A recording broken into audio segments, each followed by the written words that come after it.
नमस्कार दोस्तों, आपका स्वागत है एग्जाम क्रैक SS1 में।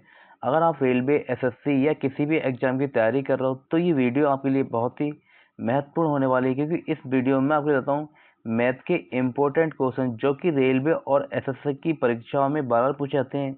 जिस तरह क्वेश्चन इस साइड में दिए गए हैं उसी तरह क्वेश्चन आपके एग्जाम में भी आएंगे। चलिए शुरू करते हैं आज की क्लास। ये पार्ट नंबर 7 है। अगर इससे पहले वाले पार्ट आपने नहीं देखे हैं तो जरूर देखें, क्योंकि वो सारे पार्ट आपके लिए बनाए गए हैं जो कि बहुत ही इम्पोर्टेंट है।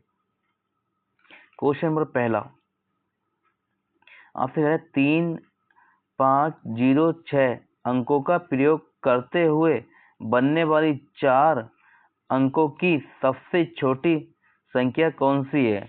तो आपको सब 4 अंकों की छोटी संख्या बनाना है। तो कैसे बनाएंगे, देखिए आप सबसे पहले पकड़ेंगे हम। देखिए सबसे छोटी संख्या जब बात की जा रही है, सबसे छोटी संख्या, ठीक है, तो सबसे पहले छोटा अंक लिखेंगे। सबसे छोटा अंक इसमें कौन सा है? 3। 3 लिखेंगे। 3 के बाद क्या है? 0 लिखेंगे। फिर क्या लिखेंगे? 5 लिखेंगे। और फिर क्या लिखेंगे? 6 लिखेंगे लास्ट में। ये होगी 4 अंकों की सबसे छोटी संख्या। किसी ऑप्शन में है क्या? 3056, यानी कि ऑप्शन नंबर ए में आ रही है। ये हो गया हमारा इस क्वेश्चन का राइट आंसर। देखिए इस तरह के क्वेश्चन सबसे ज्यादा रेलवे में पूछे जाते हैं और एसएससी में कम क्वेश्चन आते हैं इस तरह के, लेकिन रेलवे में तो आपको इस तरह का क्वेश्चन जरूर मिलेगा, क्योंकि रेलवे है आपका दिमाग पढ़ना चाहता है कि आपके दिमाग कितना तेज है। इसलिए आपको क्वेश्चन को सोच समझ के ही करना। कभी आप ये मत सोचना ना कि हमने 0 लगा दिया। जैसे हमने अगर 0 लगाना था तो पहले यहाँ 0 लगा दिया और फिर 3, 5 और 6 कर दें, इनकी 0 356 हम क्वेश्चन कर दें। तो ये इस तरह से करेंगे, आपको इस तरह का करेंगे।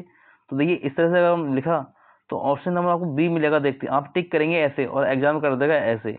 इसलिए हमेशा याद रखना ये आपका आंसर आएगा सबसे छोटी संख्या 4 अंकों की जब इनका प्रयोग करके बनाई जाएगी। देखिए इस तरह का क्वेश्चन भी बहुत ही ज्यादा पूछा जाता है। तो देखिए इस तरह क्वेश्चन को हम कैसे करते हैं, ये एक बोर्ड मास के रूल के द्वारा क्वेश्चन होता है। तो हम सबसे पहले करते हैं छोटी ब्रैकेट सॉल्व। सबसे पहले छोटी ब्रैकेट कौन सी है? सबसे पहले छोटी ब्रैकेट है आपकी ये वाली। इसे सॉल्व करेंगे इस वाली को। तो देखिए 2 प्लस का है और माइनस का 3 है। तो जब दो इस ब्रैकेट में 2 प्लस का है और माइनस का 3, तो इसमें से बचेगा माइनस का 1। माइनस का 1 बाहर आएगा। जब माइनस का 1 बाहर आएंगे तो यहाँ इस बार तक पहुंचेंगे। ये प्लस का 5 है और ये माइनस का 1। तो ये माइनस का प्लस में से 1 जाएगा तो यहाँ बचेगा 4। जब यहाँ 4 बचेगा, अब सॉल्व करेंगे हम मछली ब्रैकेट, ये वाली मछली ब्रैकेट सॉल्व करेंगे। तो देखिए जब यहाँ सॉल्व करेंगे इसे, क्योंकि हमारा आ गया 4 आ गया है और जब 4 यहाँ इस ब्रैकेट से यहाँ से बाहर आएगा तो ये 4 हो जाएगा माइनस का, 4 हो जाएगा माइनस का। तो 3 दूनी 6, 3 दूनी 6 और 1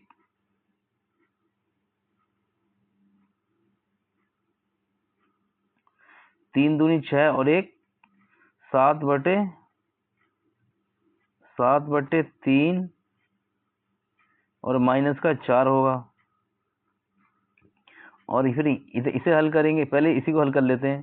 तो जब देखिए इसकी गुणा होगी इसके साथ में, 3 की गुणा होगी 4 के साथ में। अब 3 की गुणा 4, हम 3 चौक 12, 3 चौक 12 और 12 में से 7 जाएंगे, क्योंकि ये माइनस का और ये प्लस का है। 7 प्लस के और माइनस के, 3 चौक 12 उसके माइनस के हो जाएंगे। तो 12 में से 7 जाएंगे तो माइनस के होंगे 5। माइनस के 5/3 और इसे कर लीजिए आप। इसे 2 3 6, 6 और 1 7, यानी कि प्लस का निशान लगा तो प्लस 7/2। अब आपको इस क्वेश्चन को हल करना तो करना होगा, आपको करना होगा तिरछा गुणा। जब तिरछा गुणा करेंगे, देखिए 2 का गुणा करेंगे 5 के साथ में और 3 का गुणा करेंगे 7 के साथ में। तो 5 दूनी 10, यानी कि माइनस के 10 हो जाएंगे। और फिर आगे 7 3 21, 7 3 21, ये प्लस के 21 होंगे। और नीचे 2 का और 3 का और 2 का गुणा हो जाएगा, 3 दूनी 6। अब जी इसमें जाएंगे 21 में से 10 जाएंगे तो होगा 11, प्लस के बचेंगे आपके पास 11, यानी कि 11/4 6 आपका आंसर आएगा, 11/6 आपका आंसर जाएगा।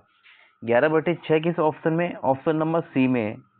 ये आ गया इस क्वेश्चन का right answer. Question number 3, question number 3, इस क्वेश्चन में आपसे कह रहा है वह बड़ी से बड़ी संख्या ज्ञात कीजिए जिससे 55, 72 और 123 को विभाजित करने पर क्रमशः 2, 7 और 6 शेष प्राप्त हो। देखिए इस क्वेश्चन को आपको मैं दो तरीके से कराऊंगा, ठीक है, दो तरह से इस क्वेश्चन को कराऊंगा। जब भी इस तरह का क्वेश्चन पूछेगा तो आप या तो ऑप्शन से कर लें या बेसिक तरीके से कर लें। और बेसिक तरीके से क्या करेंगे तो कह रहा है जब आपको 55 से बड़ी संख्या ज्ञात कीजिए तो विभाजित, यानी 55 से विभाजित किया जाता है तो आपका शेष बचेगा 3, और 72 से विभाजित किया जाएगा तो शेष बचेगा आपका 7, और 123 से विभाजित किया जाएगा तो शेष बचेगा आपका 6। तो जैसा क्वेश्चन कह रहा था कि 55 में से आप 3 माइनस कर दीजिए। जब 55 में से आप 3 माइनस करेंगे, इस 55 में से आप 3 माइनस करेंगे तो आपके पास बचेगा 52। अब आप 72 में से 7 माइनस करेंगे, 72 में 7 माइनस करेंगे तो आपके पास बचेगा 65। और 123 में से 6 माइनस करेंगे, 123 में से 6 माइनस करेंगे तो आपके पास बचेगा 117 बचा। अब हमें क्या निकालना है? इसका निकालना है HCF, इसका निकालना है HCF यानी कि हाईएस्ट कॉमन फैक्टर निकालना है इसका। देखिए अगर आप मुझसे पढ़ना है तो मैंने आपको बहुत ही शानदार ट्रिक बताई थी HCF निकालने की।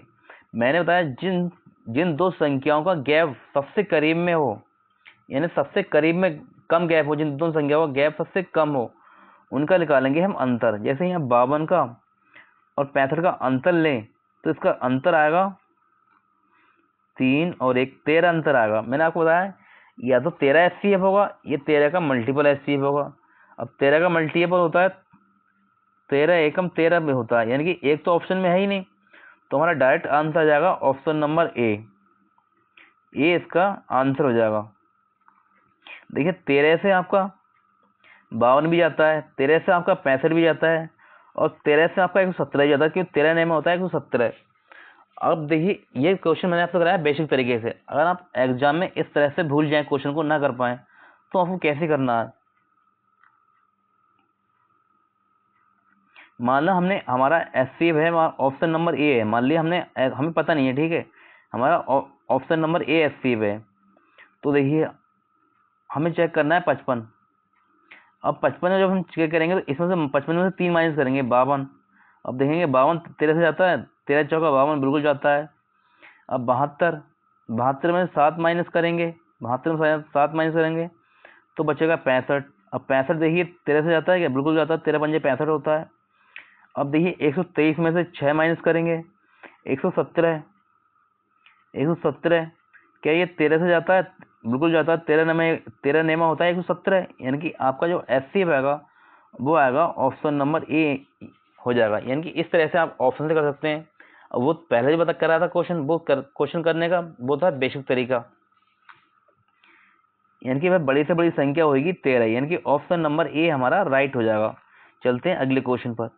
इस क्वेश्चन में आपसे 4 नंबर में कह रहा है एक वस्तु मिस्टर एक्स को 20% लाभ पर बेची जाती है।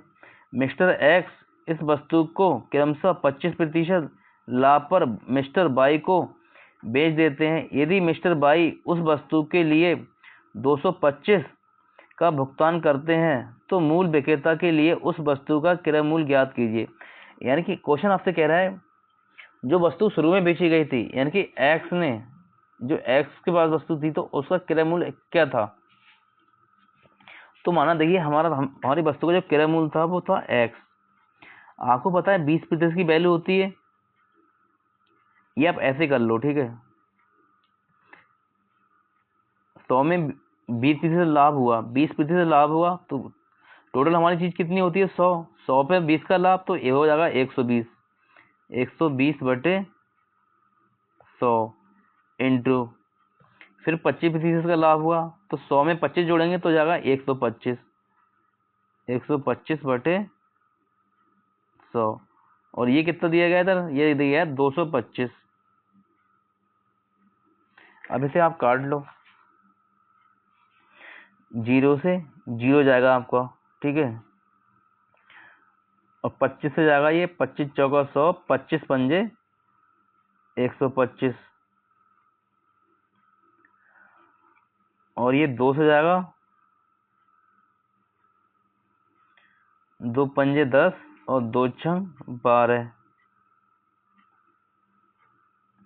और देखिए इसका हम गुणा करेंगे 6 का और 5 का, तो ये होगा 6 पंजे 30 हो जाएगा, 30 हो जाएगा। और इसका गुणा करेंगे 5 के 4 का, तो 5 चौक होता है 20, ये हो जाएगा 20। तो देखिए अब यहाँ से काट लीजिए, आपका 0 से इसका 0 कट जाएगा, इसका 0 कट जाएगा। अब ये 3 से इसमें डिवाइड कर दीजिए, 225 में 3 से डिवाइड करेंगे अगर 225 में। और नीचे हमारा बचा है, नीचे हमारा बचा हुआ है 2, ये 2 नीचे बचा हुआ है। और 2 से गुणा करना है हमें, और 3 से डिवाइड करना है। 3 से डिवाइड करेंगे, 3 सत्ते 21 और बचा 1, 3 पंजे 15, इनकी 75। और 75 को 2 से गुणा कर दी, इनकी 75 आया आपको, नीचे बचा था आपको 2, और 75 को 2 से गुणा कर दीजिए तो ये होगा 150, इनकी 75, ये आएगा 150। तो मूल विक्रेता के लिए उस वस्तु का क्रय मूल्य कितना था, वो था 150, यानी कि हमने 75 का 2 का गुणा करा तो ये आया 150, यानी कि ऑप्शन नंबर बी हमारा राइट हो जाएगा। देखिए हमने क्वेश्चन करा कैसे, हमसे पूछ रहा था कि x को वस्तु 20% के लाभ पर बेची गई, तो कोई चीज की कीमत क्या होती है, 100 होती है, और 100 में 20 जोड़ देंगे तो हो जाएगा 120 और बटे 100, यानी कि इस तरह से ये करा गया है क्वेश्चन। फिर आगे करा गया है 25% लाभ होता है, तो 100 में 25 जोड़ा तो 125 बटे 100, और फिर ये हमारा 225 दिया गया तो बराबर करके लिख दिया हमने, और फिर इसे काटापीटी करी तो हमारा आंसर आ गया 150।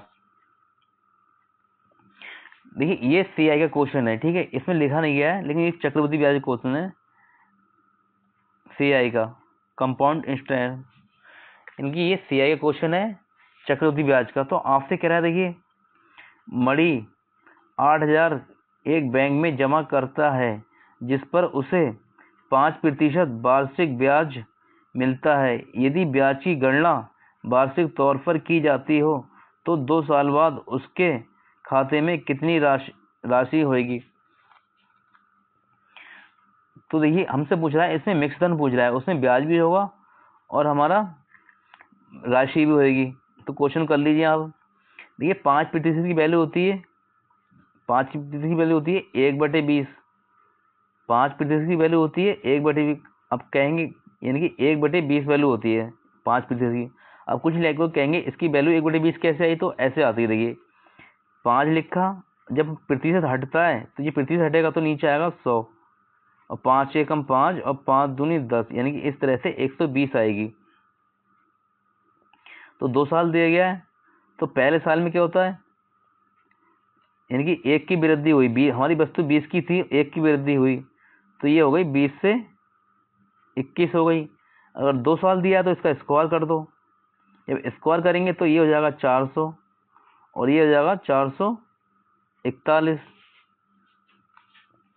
तो देखिए क्वेश्चन जो कह रहा है, यानी कि ये हो गया हमारी वस्तु का, ये आ गया हमारा प्रिंसिपल और ये आ गया मिश्रधन। तो क्वेश्चन कह रहा है कि हमारा जो मिश्रधन है वो 400 नहीं है, कितना है, 8000 है। ये है 8000, इसका कितना गुना जा रहा है, 2 जीरो से 2 जीरो गया तो इसका ही है 4 दूनी 8, ये है इसका 20 गुना ज़्यादा, इनकी 20 गुना है। तो इसमें भी आप 20 से गुणा कर दीजिए, तो 0 2 8 और 8, यानी कि 8820 हमारा आंसर हो जाएगा, 8820। ऑप्शन नंबर सी हमारा राइट आंसर हो गया। चलते हैं अगले क्वेश्चन पर। इस क्वेश्चन में आपसे कह रहा है, देखिए बहुत ही शानदार क्वेश्चन है ये। आपसे कह रहा है प्रथम 6 अवाच्य संख्याओं का माध्य ज्ञात करें, यानी कि प्रथम 6 अवाच्य संख्याओं का क्या बताना है, माध्य बताना है। तो हमें सबसे पहले हमें पता होना चाहिए कि अवाच्य संख्याएं कौन कौन सी होती हैं। देखिए सबसे पहली अवाच्य संख्या होती है 2, सबसे पहली अवाच्य संख्या 2 होगी, दूसरी होगी 3, और फिर 4 5 नहीं होगी, फिर 6 नहीं होगी, फिर होगी 7, फिर 8 9 नहीं होगी, फिर 10 नहीं होगी, फिर होगी 11, फिर 12 नहीं होगी, फिर होगी 13, 2 3, यानी कि एक संख्या इसमें छूट गई हमारी, वो है 5। 5 भी हमारी अवाच्य संख्या होती है। 2 3 4 5 6 7, इनकी जो हमारी अवाच्य संख्या होंगी वो होंगी, पहली 2 होगी, दूसरी 3 होगी, फिर 4 नहीं होगी, 5 होगी, फिर 6 नहीं होगी, 7 होगी, फिर 8 9 नहीं होगी, 10 नहीं होगी, फिर होगी 11, फिर होगी 13। यानी कि आपसे पूछ रहा है प्रथम 6 पूछ रहा है, तो कितनी संख्या हो गई? 1 2 3 4 5 6 हो गई, 6 संख्या। तो हमसे पूछ रहा है संख्याओं का माध्य पूछ रहा है, तो इनका माध्य, तो इन सब का योग कर लीजिए और 6 से ही डिवाइड कर देंगे, क्योंकि संख्या कितनी है? 6। जब इन सब का योग करेंगे हम, तो 2 3 2 5 5 10 10 और 10 20 30 30 और 11 41, यानी कि 41/6 आपका आंसर होगा।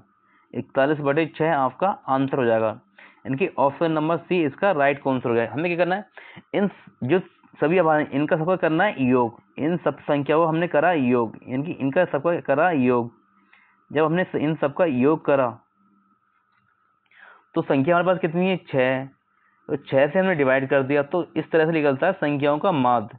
ठीक है, तो 41/6 इसका आंसर हो गया, ऑप्शन नंबर सी इसका राइट आंसर हो गया। और क्वेश्चन नंबर 7, देखिए आपसे पूछ रहा है इसका माध्य बताना है, इनकी माध्य यानी कि मीन बताना है आपको। जैसे ही क्वेश्चन हमने अभी जो करा, ये वाला क्वेश्चन जो करा, वैसे ही आपको ये क्वेश्चन करना है। इसका आंसर आपको देना है कमेंट में कि इसका आंसर क्या होगा, क्योंकि जब आप खुद से क्वेश्चन को लाएंगे तभी आप क्वेश्चन को बहुत जल्दी सीख जाएंगे। अगर आपको हमारी वीडियो अच्छी लगी हो तो वीडियो को लाइक शेयर जरूर करना। अगर आप हमारे चैनल पर नए हैं तो हमारे चैनल को सब्सक्राइब करना। इसी तरह की वीडियो पाने के लिए मिलते हैं आपसे अगली क्लास में, तब तक के लिए नमस्कार।